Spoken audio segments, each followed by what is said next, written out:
This is the WGBH Forum Network. On behalf of the Armenian National Committee, the Nation Institute, and our other co-sponsors at MIT and Harvard, I welcome you to War, Geopolitics, History, Conflict in the Middle East, a public talk with Robert Fisk, introduced by Noam Chomsky. This is the third leg of a conference organized by the Armenian Revolutionary Federation, which actually began in New York City at New York Society for Ethical Culture, and later on at CUNY Graduate Center. This conference is meant to generate a new critical discussion from a leftist perspective, which ties traditional issues for Armenians, like recognition of the Armenian genocide, to a broader context that includes imperialism, U.S. militarism, women's rights, and many other critical topics to our predicament, and to see how they actually influence the Armenian predicament. I'm now going to introduce Professor Chomsky. I'm going to be quite brief because you're here to hear him, not have me introduce him. Noam Chomsky is one of the country's leading intellectuals and scholars. An MIT professor of linguistics and a longtime activist, prolific writer and popular lecturer, Professor Chomsky speaks widely in a range of social and political issues, both national and international. From linguistics to philosophy, from history to contemporary issues, from international affairs to U.S. foreign policy, Mr. Chomsky's clear, straightforward honesty is legendary. Professor Chomsky's lectured at many universities in the U.S. and abroad, and is the recipient of numerous honorary degrees and awards. His most recent books include A New Generation Draws the Line, New Horizons in the Study of Language and Power, Understanding Power on Nature and Language, Chomsky on Democracy and Education, Middle East Illusions, and Hegemony or Survival. Please welcome Professor Chomsky.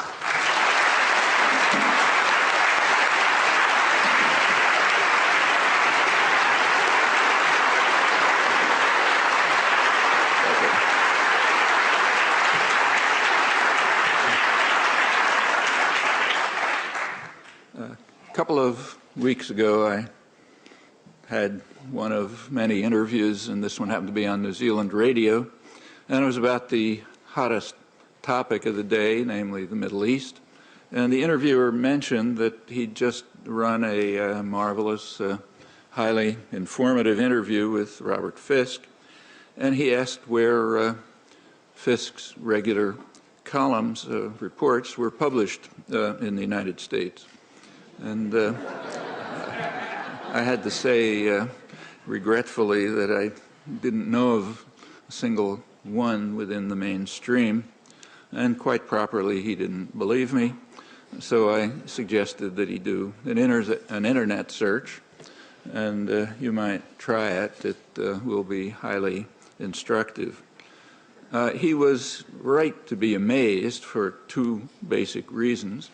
The first one is that for the past about 30 years, Fisk has been the most respected journalist reporting from the Middle East, with incomparable depth and understanding, and also extraordinary courage. That's one reason. The second reason is that the Middle East is indeed the hottest topic in the world. It's the primary area of concern for the American public and journalism over a long period, but particularly quite recent, again now. So the Gallup poll just released its review for 2006. The Middle East is the prime concern for the public. The most important problem, when they ask what's the most important problem facing the United States, by far the first, January to March, is the war in Iraq, more than twice as high as the next topic that concerns the public, which is the economy. And the most serious threat perceived is Iran. That doesn't really mean that the public is concerned about Iran. It means that the media and journals and so on tell them that the greatest threat is Iran. There's a strong correlation between most unpopular country and who receives most defamation in the doctrinal system. The most foreign coverage over the years, by a long shot, is Israel and matters related to Israel. And might add that the region also provides the topic of least concern to Americans, that is among topics that are covered at all, at least to judge by the printed word, and that is the fate of the Palestinians. Plenty of coverage, but just contempt and disdain for their rights, dramatically so right now. Well, conclusion from these observations is that that Americans are protected, carefully protected, from the most respected and valuable voices on the topics of their primary concerns, which is something that might merit some concern on our part.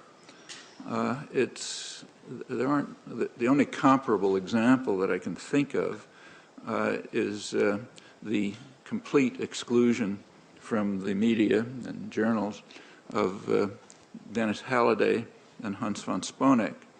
Again, you can try an internet search. These are the two distinguished UN diplomats who ran what was called the Oil for Food program. They had hundreds of staff reporting from all over Iraq regularly. They surely knew in close detail about Iraq than the CIA or the Pentagon, which admittedly isn't saying very much, but perhaps more than almost any Westerner. Halliday resigned in 1998, charging the policies, and though they're called UN policies, they're actually US-UK policies. He criticized them as genocidal and didn't want to take part in them anymore. He was replaced by von Sponeck, who resigned 2 years later with very similar charges. Von Sponeck also added that the United States even blocked his reports to the Security Council.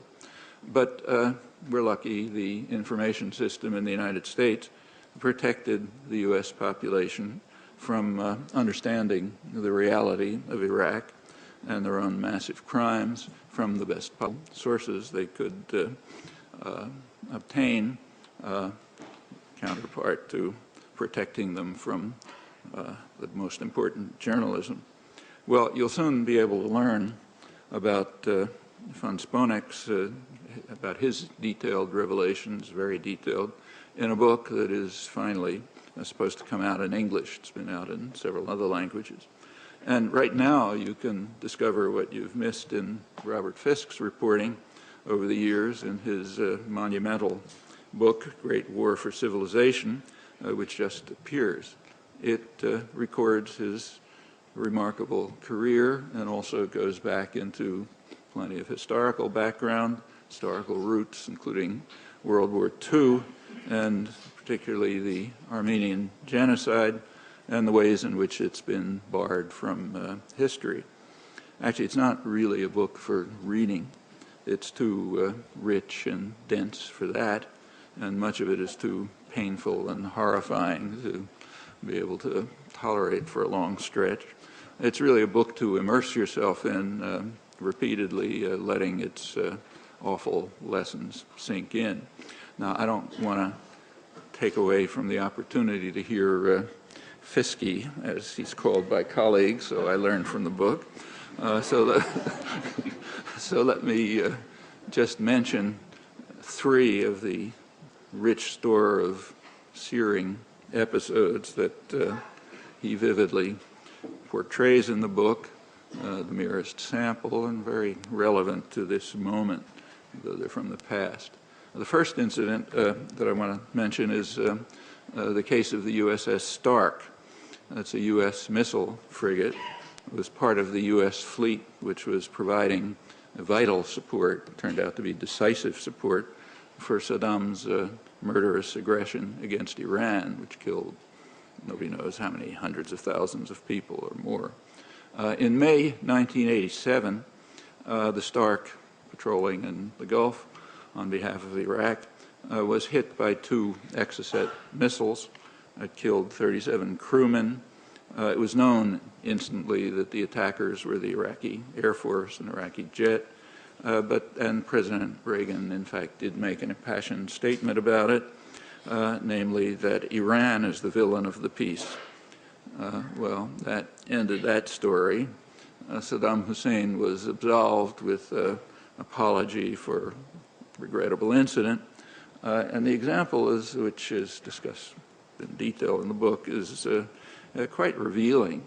The only other country that's permitted to get away with something like that is Israel. In 1967, the attack on the U.S. liberty, actually under more ambiguous circumstances than the attack on the Stark, and it was also the subject of many bitter denunciations from the highest quarters of the government and the military, and of course the Liberty crew, who are still publishing a journal about it, all to scandalously little effect. However, in the case of the USS Stark, not even that took place, just gone. It's the fault of Iran. That whole episode does reveal something important. It reveals the unusual and, in fact, quite extraordinary love for Saddam Hussein on the part of the present administration and its immediate mentors. These are facts that are highly relevant today, and they would be on the front pages regularly in anything that pretended to be a free press, along with a great deal more like them. Well, second incident I'd like to mention, also of current relevance, is a year later, the shooting down of Iran Air 655 by the U.S. super high-tech warship Vincennes in the Gulf, actually in Iranian waters, killing 290 people. It's a commercial airliner. The captain of the nearby U.S. naval vessel, David Carlson, was so horrified by this, he observed it all, that he denounced it in the official Navy Department journal, the Institute of Naval Affairs, or whatever it's called, the Naval Institute Journal.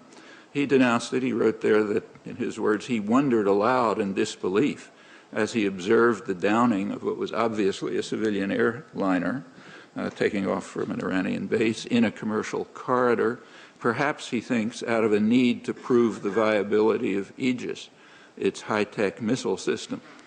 This Vincennes was called Robo-Cruiser by the other naval vessels because of its extreme aggressiveness and violence.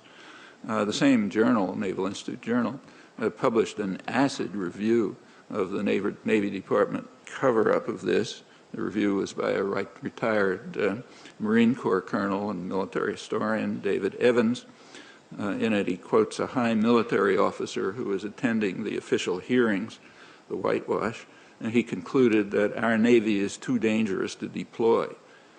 Well, that was taken care of by President Bush #1, who said, I will never apologize for the United States of America. I don't care what the facts are.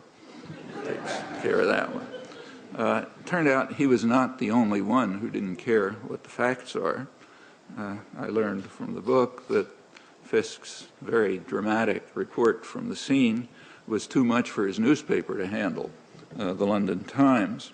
For the first time, he reports, they eviscerated his account. They cut out the details that incriminated Washington, and they even sank to the level of adding a ridiculous Thatcher-Bush propaganda charge about how the plane might have been on a suicide mission. Fisk reacted by resigning after many years with the Times, and since then it's his reports from the London Independent from which Americans have to be protected and have been effectively. Well, both of these events are highly relevant to what's going on right now, the crisis over Iran. For those who hold the clubs, typically, history is bunk. It's old-fashioned, boring, antiquated. Put it aside as we move on to a glorious future. The victims don't have that luxury. So Iranians remember that the U.S. has been torturing them without a stop for over half a century. without a break. The support